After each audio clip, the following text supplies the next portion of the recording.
इसी सेक्शन की कि दत्तक लेने वाला व्यक्ति दत्तक लेने के अंदर भी कैपेबल होना चाहिए। ठीक है। थर्ड आती है बात कि दत्तक में कोई पर्सन जाने वाला है या कोई बच्चा जा रहा है तो बच्चा भी जाने के लिए कैपेबल होना चाहिए, और अदर जो कंडीशंस हैं उस कंडीशन को भी उसमें फॉलो होना पड़ेगा। यानी कि 4 कंडीशंस जो है वो सेक्शन 6 में है, और चारों ही कंडीशन जो है आगे जो सेक्शंस आते हैं उन सारे सेक्शंस में वापस जो है उसको डिवाइड किया हुआ है कि पर्टिकुलर कौन व्यक्ति दत्तक ले सकता है। जैसे हम बात करते हैं अगले सेक्शन की, जो आता है सेक्शन 7। रिवाइज कर रहा हूं मैं वापस सेक्शन 7 को, कि अगर कोई पुरुष, देखिए सुनिए मैं आप चीज क्लियर बता रहा हूँ कि कोई पुरुष चाहे वो विवाहित हो चाहे वो अविवाहित हो, वो किसी भी बच्चे को दत्तक में ले सकता है। अविवाहित पुरुष भी ले सकता है, अविवाहित स्त्री भी किसी बच्चे को दत्तक में या एडॉप्शन में ले सकती है। ठीक है। अब हम बात करते हैं कि अगर कोई पुरुष जो है वो दत्तक लेना चाहता है और अगर वो विवाहित है तो उसको फर्स्ट कंडीशन कंपल्सरी उसकी पत्नी की सहमति या कंसेंट उसकी जरूरी है, उसको लेना पड़ेगा। लेकिन कुछ कंडीशन में उसको उसकी पत्नी की जो कंसेंट लेना जरूरी नहीं है। वो कंडीशन आती है कि अगर पत्नी जो है या तो उसने धर्म परिवर्तन कर दिया है या वो उसको न्यायालय ने मान लिया है कि वो विकृत है, तो ये जो कंडीशन है उसमें उसकी जो पत्नी की कंसेंट है वो उसको लेना के लिए जरूरी नहीं है। या फिर उसने संसार त्याग दिया, यानी कि वो उसने संन्यास ले लिया या वो समाज से अलग हो चुकी है या वो रही नहीं रही है तो उसके साथ में, तो ये जो कंडीशन है उसमें उसकी पत्नी की सहमति जरूरी नहीं है। सेम एक ही कंडीशन वापस एक महिला किसी बच्चे को दत्तक ले सकती है, लेकिन हाँ उसके लिए उसको स्वस्थ होना चाहिए। जो मेजर की जो एज है यानी कि 18 साल, वो 18 साल की उसको कंप्लीट हो जाना चाहिए मिनिमम। फिर हम बात करते हैं एक ही कंडीशन जो है, अगर वो विवाहित है तो उसको अपने पति की जो है सहमति के साथ ही उस संतान को वो दत्तक ग्रहण में ले सकती है। लेकिन कुछ कंडीशन वही वापस वो की वही कंडीशन है कि अगर पति ने संन्यास ले लिया है या न्यायालय ने उसको जो है मेंटली जो है अनसाउंड माइंड डिक्लेयर कर दिया है, ठीक है, तो फिर उसको जो है वापस इन शर्तों का पालन करना जरूरी नहीं, वो ले सकती है, दत्तक ले सकती है। ठीक है। अब हम बात करते हैं दत्तक देने में कौन व्यक्ति कैपेबल है। देखिए इस चीज को आप में बिठा लीजिए कि दत्तक सिर्फ माता पिता या संरक्षक, हिंदू अधिनियम की हम बात करें, इस बात को आप माइंड में बिठा लीजिए कि माता पिता और संरक्षक के अलावा कोई भी व्यक्ति दत्तक नहीं दे सकता किसी बच्चे को। सिर्फ 3 व्यक्ति उसके लिए कैपेबल हैं, माता पिता। आजकल एक व्हाट्सएप पे एक मैसेज चल रहा होगा, आप लोगों ने देखा होगा कि एक कोई 3 दिन का बच्चा है या 1 साल का बच्चा है, इसके माता पिता कोरोना से मर गए, आप इसको कॉल करिए दत्तक लेना है। That is not possible. दत्तक लेने के लिए एक प्रोसेस फॉलो करना पड़ेगा। ये सिर्फ व्हाट्सएप कॉल से या उससे कोई कभी कहीं बच्चा कोई दूर नहीं होता है, उसके लिए पूरा प्रोसेस फॉलो करना पड़ेगा। वो सारी कंडीशन जो है वो फॉलो होगी तभी वो बच्चा जो है दत्तक में जा सकता है। पिछली बार किसी ने एक प्रश्न भी किया था कि क्या जो है एनआरआई वगैरह जो है दत्तक ले सकते हैं। देखिए उसके लिए एक अलग प्रोसीजर है, उस प्रोसीजर में मैं ये सारे सेक्शन कंप्लीट होने के बाद डिस्कशन करूंगा कि कब जो है इन कंडीशंस में जो है दत्तक लिया जा सकता है। दीपिका आपका स्पीकर ऑफ कर दीजिए।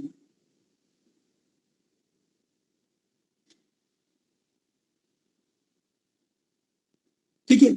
तो अब हम बात करते हैं कि दत्तक में जो व्यक्ति दत्तक ले रहा है, यानी कि जो दत्तक माता पिता हैं वो भी कैपेबल होने चाहिए। फर्स्ट, अगर वो किसी बच्चे का बालक का दत्तक ग्रहण कर रहे हैं तो पहले से उनके पुत्र नहीं होना चाहिए, पौत्र नहीं होना चाहिए और पड़पोत्र नहीं होना चाहिए। अगर इनमें से कोई एक भी है तो दत्तक ग्रहण नहीं हो सकता। और अगर किसी बच्ची को वो गोद लेना चाह रहे हैं तो पहले से उनके जो कोई पुत्री नहीं होनी चाहिए, पौत्री नहीं होनी चाहिए और पड़पोत्री नहीं होनी चाहिए। तो ये कुल मिला के जो दत्तक की जो कंडीशन है ये सारी उसके लिए जो है फॉलो होना कंपलसरी है। ठीक है।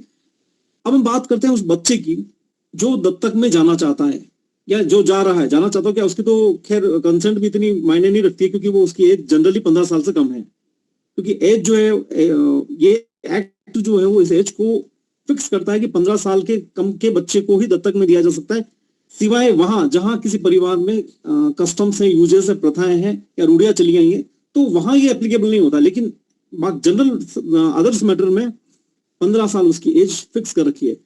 तो यहाँ हम हिंदू दत्तक ग्रहण की बात करते हैं, उस बच्चे का फर्स्ट हिंदू होना कंपलसरी है। ठीक है। अगर कोई बालक पहले से ही एडॉप्टेड हो चुका है तो उसका फर्दर जो है एडॉप्शन नहीं हो सकता। जैसे मान लीजिए कि ए और बी ने किसी बच्चे को गोद लिया, अब भले ही वो ए और बी मर गए, अब बच्चा एक बार गोद जा चुका है, दोबारा उसका एडॉप्शन जो है अब नहीं हो सकता क्योंकि वो एक बार जो पहले से वो दत्तक ग्रहण उसका हो चुका है। तो ये बहुत कम मतलब इंपॉर्टेंट कंडीशन है और ये सभी के ऊपर एप्लीकेबल होती है। ठीक है। थर्ड कंडीशन आती है कि जो बच्चा जा रहा है वो विवाहित नहीं होना चाहिए। और अगर किसी व्यक्ति के परिवार में प्रथाएं हैं तो फिर ये चीज जो है वो एप्लीकेबल हो सकती है। प्रथाएं हैं तो किया जा सकता है, प्रथाएं हैं तो 15 साल से ऊपर भी हो सकता है, लेकिन प्रथाओं को प्रूव करने का, जो साबित करने का जो बर्डन ऑफ प्रूफ है, जो एविडेंस में आप जाके आप पढ़ोगे, वो ऐसे व्यक्ति पे है, वो ये कहता है कि मेरे परिवार में इस प्रकार की प्रथाएं चली आई हैं, साबित उसी को करना पड़ेगा। ठीक है, फिर हम बात करते हैं अदर कंडीशंस की। तो जिनको फॉलो होना जरूरी है। अगर कोई व्यक्ति जो है किसी सिंगल होते हुए किसी बच्चे को गोद ले रहा है तो वो ले सकता है। जैसे मान लीजिए पुरुष किसी बालक को गोद लेना चाह रहा है और वो अविवाहित हो, तो वो उस बालक को गोद में ले सकता है। ठीक है, लेकिन अगर किसी बालिका को गोद ले रहा है या किसी लड़की का दत्तक ग्रहण किया जा रहा है तो उस दोनों के बीच में मिनिमम 21 साल का अंतर होना चाहिए। ठीक है, देखिए ये सारे हिंदू लोग में जो हैं, ये जो अंतर है वो हिंदू लोग के अकॉर्डिंग है, लेकिन अगर आप जुवेनाइल जस्टिस और दूसरे एक्ट में जाएंगे तो उसमें काफी एज का अंतर काफी ज्यादा है। वहां तो कई जगह कंडीशन भी डाल रखी है कि माता और पिता दोनों मिलकर भी दत्तक लेना चाह रहे हो तो उनके लिए भी कई सारी कंडीशन जो है वो फॉलो होगी। लेकिन वो एक डिफरेंट एक्ट है और ये एक डिफरेंट एक्ट है। इस एक्ट में सिर्फ हिंदू जा सकते हैं, जबकि उस एक्ट में कोई भी व्यक्ति, कोई भी बच्चा जो है वो किसी अनाथालय में या संस्था में है वो भी गोद लिया जा सकता है। लेकिन हिंदू दत्तक ग्रहण में सिर्फ हिंदू बच्चे का ही दत्तक ग्रहण होता है। बाकी जो जनरल एडॉप्शन वाले जो प्रोविजन, जैसे आपने सुना होगा कि अनाथालय से बच्चे को गोद लिया, वो हिंदू एक्ट से नहीं होकर दूसरे प्रोसेस से कवर्ड होता है। ठीक है, अब हम बात करते हैं कि एक ही साथ क्या दो बच्चों का दत्तक ग्रहण लिया जा सकता है। ये एक्ट जो है क्लियर मना करता है कि एक साथ दो बच्चे गोद नहीं लिए जा सकते। जैसे कोई व्यक्ति ये कहे कि मैं दो बच्चे या दो बालक गोद लेना एक साथ लेना चाहता हूँ, नहीं लिया जा सकता। ठीक है, लेकिन फिर भी मैं आप लोगों को कुछ कंडीशंस बता रहा हूँ। कई सारे मैटर्स में राजस्थान हाईकोर्ट ने परमिट किया है। ये एक्सेप्शनल केसेस हैं कि अगर पहले से किसी कोई लड़की गोद ले रखी है, दोबारा कोई और लड़की गोद लेना चाहता है तो जनरली एक्ट उसको परमिशन नहीं देता है। लेकिन एक्सेप्शनल मैं बता रहा हूँ फिर कि एक्सेप्शनल केसों से कुछ ऐसे हैं जिसमें मतलब ये मान के चलिए 0.1 ऐसा कुछ केसेस है जिसमें कोर्ट ने परमिशन दी है कि अगर किसी ने के पास पहले से भी संतान है तब भी वो उन कंडीशंस में वो संतान ले सकता है। वो काफी कॉम्प्लिकेट मैटर थे तो वो कोर्ट ने उनको परमिशन करी थी। अदरवाइज जनरल प्रोसेस तो यही है कि अगर पहले से संतान है तो आप नहीं ले सकते और एक साथ दो बच्चों को गोद नहीं लिया जा सकता। ठीक है, फिर हम बात करते हैं दत्तक ग्रहण के जो रिजल्ट हैं उसके परिणाम क्या हैं। तो फर्स्ट रिजल्ट ये है कि जिन माता पिता ने जन्म दिया है उस बच्चे को, उससे उसका कनेक्शन उस बच्चे का दत्तक ग्रहण के साथ में खत्म हो जाता है। अब जो है नए परिवार में वो बच्चा जो है वो उस नए परिवार में का सदस्य हो जाता है और सारे जो उसके अधिकार है नए परिवार में अराइज होंगे। पिछले परिवार की संपत्ति भी उसको उस बच्चे को छोड़ के जानी पड़ेगी, यानी कि वो संपत्ति भी अपने साथ नहीं ले जा सकता। लेकिन अगर कोई प्रॉपर्टी उस बच्चे में वेस्टेड हो चुकी है, निहित हो चुकी है, जैसे एग्जाम्पल के तौर पे बच्चे का जन्म हुआ था तो उसके नाना ने उसके नाम पे एक वसीयत कर दी। ठीक है, और नाना जी की मृत्यु हो गई। इट मीन्स क्या है कि नाना जी की जो ही डेथ हुई वो प्रॉपर्टी उस बच्चे में वेस्टेड हो चुकी है। अब भले ही उस बच्चे का दत्तक ग्रहण हो रहा है तो वो उस प्रॉपर्टी को अपने साथ ही लेकर उस परिवार में जाएगा क्योंकि वो प्रॉपर्टी उसमें वेस्टेड हो चुकी है, ये यानी कि उसमें उसका हिस्सा बन चुका है। लेकिन अदर प्रोसेस की बात करें, जो उसकी कौपाशनय प्रॉपर्टी है या सार्वधायिक संपत्ति है, उस प्रॉपर्टी में उस बच्चे का हित नहीं बनेगा क्योंकि उस संपत्ति में उसका विभाजन नहीं हुआ है। ठीक है, तो ये तो एक दोनों में थोड़ा सा एक अंतर है। ये इस चीज को आप मतलब माइंड में रखिए कि जो बच्चे में अगर प्रॉपर्टी वेस्टेड हो चुकी है तो वो प्रॉपर्टी बच्चे के साथ में जाएगी। मैं आप लोगों को एक वर्क दूंगा, छोटा सा दो काम दूंगा। एक तो एक केस लो दूंगा, उसमें आप कंटेंट्स आपको पढ़ना है और अगर उसमें जो कंडीशंस दे रखी है वो आपको समझनी है और शाम को इसके ऊपर मैं आप डिस्कशन करूंगा। ठीक है, और दूसरा फिर एक लिंक दूंगा मैं आपको जिसमें 15 क्वेश्चन है हिंदू लोग के रिगार्डिंग, वो आपको सोल्व करना है। वो मुश्किल से 5-7 मिनट में हो जाएंगे। ठीक है, अब हम बात करते हैं कि कुछ कंडीशन ऐसी होती है जिसमें बच्चे की जो माता है किसको माना जाए।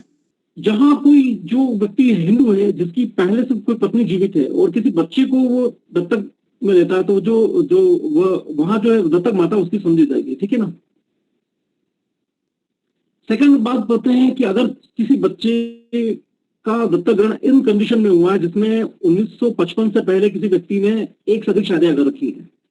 ठीक है, ये तो अब तो खैर पॉसिबल नहीं हो सकता क्योंकि इतने साल में कोई जीवित नहीं होगा, लेकिन मान लीजिए कि 1955 से पहले किसी व्यक्ति ने एक से अधिक शादियां कर रखी है और उन सभी की पत्नी की सहमति से किसी बच्चे को दत्तक ग्रहण में लिया गया है। तो अब क्वेश्चन उठता है कि उसकी दत्तक माता किसे मानी जाएगी। ठीक है, तो यहाँ जो है सबसे पहली जिस स्त्री से उसकी शादी हुई है वह स्त्री उसकी जो है वो माता मानी जाएगी, और अन्य जो स्त्रियां हैं वो सारी उसकी सौतेली माता मानी जाएगी। वापस मैं क्लियर कर रहा हूँ, जैसे मान लीजिए कि कोई ऐसा मैटर है, किसी राजघराने से रिलेटेड हो सकता है या कहीं से भी हो सकता है कि एक व्यक्ति ने 3 या 4 शादियां कर रखी है, लेकिन उसको दत्तक बच्चा लेना है, तो सभी की सहमति जरूरी है। अब जो उसकी माता है वो प्रथम विवाहित जो स्त्री है वो जो है उस बच्चे की माता मानी जाएगी, और अन्य जो स्त्रियां हैं वो सौतेली माता मानी जाएगी। ठीक है, फिर हम बात करते हैं कि अगर कोई व्यक्ति सिंगल किसी बच्चे को गोद लेता है, तो उसके बाद में अगर वो विवाह कर लेता है या उसके बाद उसकी शादी हो जाती है, तो जो बात वाली जो स्त्री जिससे उसका विवाह हुआ है उस बच्चे की सौतेली माता मानी जाएगी। ठीक है, फिर हम बात करते हैं अगर कोई महिला अविवाहित होते हुए किसी बच्चे को दत्तक लेती है और तत्पश्चात या बाद की परिस्थितियों में वो विवाह कर लेती है, तो अब विवाह करने के बाद जो पुरुष है या उसका जो पति है वो जो है उस बच्चे का जो दत्तक बच्चे का जो है सौतेला पिता माना जाएगा। ठीक है, तो ये सारी जो है कंडीशंस माता पिता की रिगार्डिंग है। यानी कि मान लीजिए कि अगर विवाह से पूर्व अगर लिया गया दत्तक है तो वो जनरली जो विवाह के पश्चात जो भी माता हो या पिता हो सौतेला माता या पिता माना जाएंगे, और जो जिसने लिया है वही उसका एक तरीके से माता और पिता माना जाएगा। ठीक है, फिर हम बात करते हैं कि जो लेन देन या कोई कंसिडरेशन वगैरह नहीं होना चाहिए। अगर कोई व्यक्ति लेन देन करता है दत्तक में तो दत्तक शून्य हो जाएगा, और जो सजा है 6 महीने तक की सजा या जुर्माना जो भी है वो उसके ऊपर एप्लीकेबल होगा।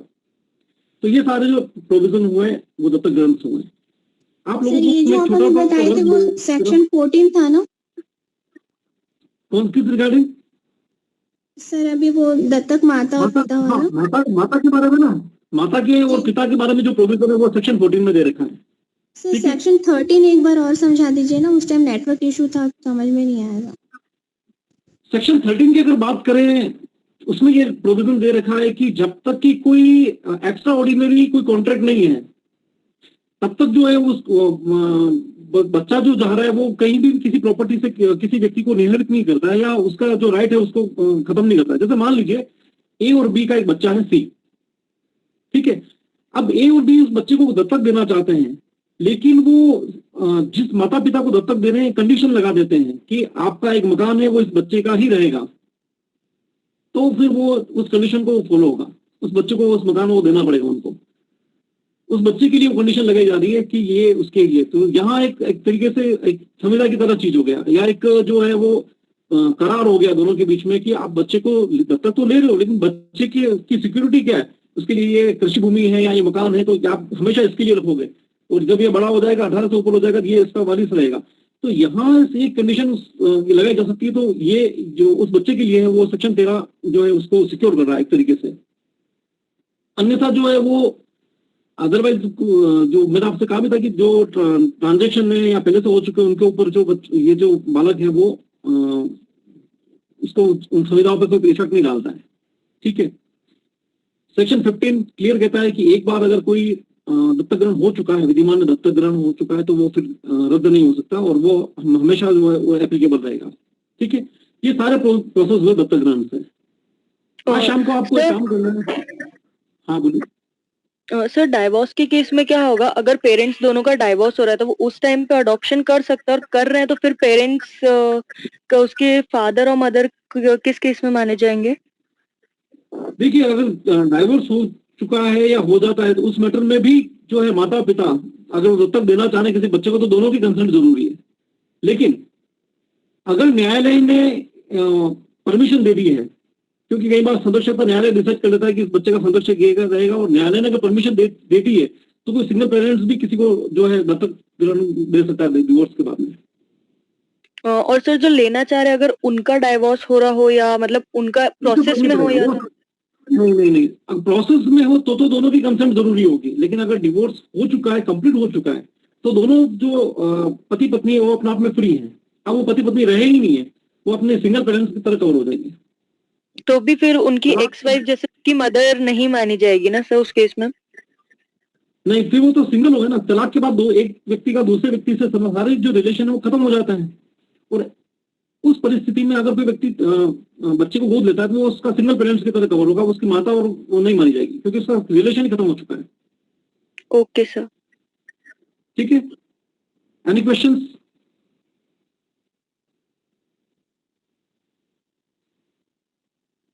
अब हम बात करते हैं, देखिए जनरली जो अदर प्रोसेस जो आप लोगों ने सुना होगा कि अनाथालय से जो बच्चा गोद लिया है, वो जो प्रोसेस कवर होता है वो जुवेनाइल जस्टिस एक्ट जो है, किशोर न्याय अधिनियम बना हुआ है, पहले 2000 का था, उसके बाद 2015 में उसमें अमेंडमेंट हुआ है। उस एक्ट के प्रोविजन को फॉलो करते हुए ही कोई व्यक्ति जो है भारत में या जो है वो दत्तक ग्रहण ले सकता है। ठीक है, उसमें कई सारी अलग अलग कंडीशंस दे रखी है, वो मैं एक पेज मैंने उसको लिख के रखा है, वो मैं आपको ग्रुप में डाल दूंगा। और ये शायद juvenile justice act second year में आप लोगों के है भी, तो पढ़ना भी पड़ेगा। तो ये दोनों से लिया जा सकता है, हिंदू दत्तक ग्रहण और भरण पोषण अधिनियम से भी बच्चे को गोद दिया जा सकता है, और जुवेनाइल जस्टिस एक्ट जो है उसके प्रोसीजर, लेकिन उसके प्रोसीजर काफी स्ट्रिक्ट है। मैं फिर कह रहा हूँ कि जुवेनाइल जस्टिस के काफी स्ट्रिक्ट है, उसमें कंडीशन भी देखी जाएगी कि माता और पिता कैपेबल है या नहीं है, अमीर है या नहीं है, पैसा उनके पास है या नहीं है, अगर वो पहले से शादीशुदा है तो क्या उनका वैवाहिक जो जीवन है वो स्थिर है या नहीं है, या 2 साल उनको कम से कम शादीशुदा होना चाहिए। कई सारे छोटे मोटे प्रोसेस दे रखे हैं। उनमें तो कई जगह जो है ऐसी कंडीशन भी डाल रखी है कि दोनों की एज मिला लो, यानी कि जो दत्तक लेना चाह रहा है दोनों की एज मिला ली जाए, और दोनों की एज की टोटल करने के बाद अगर 110 साल से ऊपर हो रहा है तभी उनको गोद नहीं मिलेगा। ठीक, जैसे मान लीजिए कोई 60 साल का व्यक्ति है, ठीक है, वो किसी और उसकी वाइफ जो है वो 50 साल की है, दोनों को अगर जोड़ा तो 110 हो रहा है तो वो ले सकते हैं। लेकिन अगर जो ही उसकी वाइफ 51 की हो गई या वो 62 का हो गया और 110 से ऊपर हो गया तो फिर उस एक्ट में भी उसको नहीं मिलेगा, क्योंकि उस बच्चा जो है उसको सिक्योर नहीं हो पाएगा। क्योंकि हम ये मानते हैं कि 60 के बाद जो है वो किसी व्यक्ति के मरने के चांसेस बढ़ जाते हैं। तो ऐसे में कई सारे उसमें कई सारी कंडीशंस दे रखी है। ठीक है, तो वो सारी कंडीशंस वगैरह जो है क्या वो मैं आपको आज जो ग्रुप में भेज दूंगा, आप उसको देख लेना। और इस एक्ट में भी वही है कि जनरली एक संतान है तो पहले से कोई संतान है तो जनरली नहीं मिलती है। लेकिन हाँ, कोई न्यायालय को अगर ये लगता है फिर कि ये परिवार या ये व्यक्ति कैपेबल है, मैं फिर कह रहा हूँ ये हाईकोर्ट ही डिसाइड कर सकता है कि वो कैपेबल है, और तो उसको परमिशन दी जा सकती है कि वो एक से अधिक बच्चा गोद ले ले।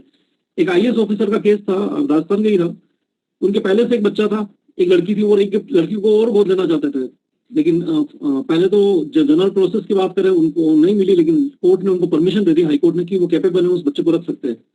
तो यहाँ एक एक्सेप्शनल केसेस में परमिशन दी जा सकती है। मैं एक केस बताता हूँ आप लोगों को, ये बड़ा इंपॉर्टेंट केस है कि एक माता पिता की कोई संतान नहीं थी, ये राजस्थान का केस है। उन्होंने उनके गुरु के पास गए, और उनके गुरु काफी पैसे वाले थे, गुजरात के उनमें रहते थे वो गुरु। तो गुरुजी ने उनसे ये कहा कि अगर आपकी पहली संतान होती है तो वो आप मुझे उसको गोद दे देना, आपकी संतान हो जाएगी। और उनका ठीक है, हम दे देंगे। कुछ दिनों बाद या 1-2-3 साल बाद उनके एक बच्चा हुआ, और बच्चा जब 3-4 साल का हो तो उन्होंने वो गुरु के प्रभाव में थे और गुरु को बच्चा गोद दे दिया। यहाँ उनके पिता ने हाईकोर्ट में एप्लीकेशन लगी कि ये जो दत्तक ग्रहण है उसको शून्य किया जाए, क्योंकि एक जो बच्चा है उसको आप सीधा संन्यास के तौर पर भेजा जाते हो या सन्यासी बनाने के लिए भेज रहे हो, तो ये दत्तक ग्रहण जो है वो मतलब वो सारे प्रोसेस को फॉलो नहीं करेगा, और ये जो बच्चा है उसके जीवन के लिए हितकारी नहीं होगा। इस मैटर में राजस्थान हाईकोर्ट ने जो है उस दत्तक ग्रहण को जो है वो वोट डिक्लेयर कर दिया, और बच्चे की जो कस्टडी है माता पिता से भी हटा के वापस उसके दादा को दे दी थी कि दादा भी कैपेबल है, उस बच्चे को रख सकते हैं। तो कई सारी ऐसी कंडीशंस हो सकती हैं जिसमें जिसके रिगार्डिंग जो है एडॉप्शन के जो प्रोसेस है वो थोड़े बहुत ऊपर नीचे हो सकते हैं। ठीक है, अब हम बात करते हैं भरण पोषण अधिनियम की। तो एक पत्नी जो है भरण पोषण में खाने का, पहनने का, मकान में रहने का, छोटा मोटा जो भी खर्चा है वो अपने पति से पाने का हकदार होती है। ठीक है, तो वो भरण पोषण अपने पति से ले सकती है। अब हम बात करते हैं कि क्या कोई महिला अपने पति से अलग रहकर भी भरण पोषण ले सकती है? तो इस एक्ट में उसका जवाब है यस। एक महिला अपने पति से अलग रहकर भी मेंटेनेंस या भरण पोषण पा सकती है। अब उसमें कुछ कंडीशन दे रखी है कि फर्स्ट उसके पति जो है उसका परित्याग कर दिया है या उसकी उपेक्षा कर रहा है, या जो उसका पति जो है क्रूरल्टी कर रहा है, लगातार उसके साथ क्रूरता कर रहा है, तो अपने पति से अलग रहते हुए भी वो अपने पति से मेंटेनेंस ले सकती है। या उसका पति जो है कुष्ठ रोग से पीड़ित है, या उसके पहले से कोई अन्य पत्नियां जीवित हैं, तो इन कंडीशन में एक महिला जो है वो अपने पति से अलग रहकर भी मेंटेनेंस पा सकती है। कुछ ऐसी कंडीशन है जिसमें महिला अपने ससुर से, यानी कि विवाहित होने के पश्चात अपने ससुर से, यानी कि पति मर चुका है या विधवा है, तो वो अपने ससुर से भी भरण पोषण प्राप्त कर सकती है। फर्स्ट जहां की कंडीशन की बात करें, उसको अपने माता पिता से माता पिता से और उसकी संपदा से उसको मेंटेनेंस लेना पड़ेगा। अगर वहां से उसको मेंटेनेंस नहीं मिल रहा है तो उसके पुत्र या पुत्री या उनकी प्रॉपर्टी से उसको मेंटेनेंस लेना पड़ेगा। और इन दोनों से मेंटेनेंस उसको नहीं मिल रहा है तो फिर वो अपने ससुर के ऊपर भी वो मेंटेनेंस के लिए क्लेम कर सकती है, लेकिन तब जब प्रोपोर्शनल प्रॉपर्टी में उसको उसका हिस्सा नहीं मिला है, तब वो, अगर वो मिल चुका है तो फिर वो उसके हकदार नहीं रहेगी। या फिर कोई महिला नई शादी कर लेती है तो तब फिर वो जो है वो इस प्रकार से वो उसकी मेंटेनेंस के हकदार नहीं रहेगी। तो आज ये दो कंडीशन मैंने डिस्कशन करी है। अगली कंडीशन जो है वो कल जो है मेंटेनेंस के बारे में डिस्कशन करेंगे। और एक काम मैं आप लोगों को दे रहा हूं, एक केस नोट कर लीजिए, आप लोग अपनी डायरी या पेन निकाल लीजिए। सावन राम वर्सेस कलावती, सावन राम वर्सेस कलावती, इस केस को नोट कर लीजिए। इसमें एक थ्योरी डिसाइड की गई थी, रिलेशन बेस्ड थ्योरी। ठीक है, रिलेशन बेस्ड थ्योरी यानी कि पूर्व संबंध का सिद्धांत। ये क्या होता है, कोर्ट ने इस पर क्या जजमेंट दिया, आप लोगों को आज इसको रीड करना है। ठीक है, और थोड़ी देर बाद यानी कि 10-15 मिनट बाद मैं ग्रुप में एक लिंक भेजूंगा, जो लोग ग्रुप से जुड़े हुए हैं।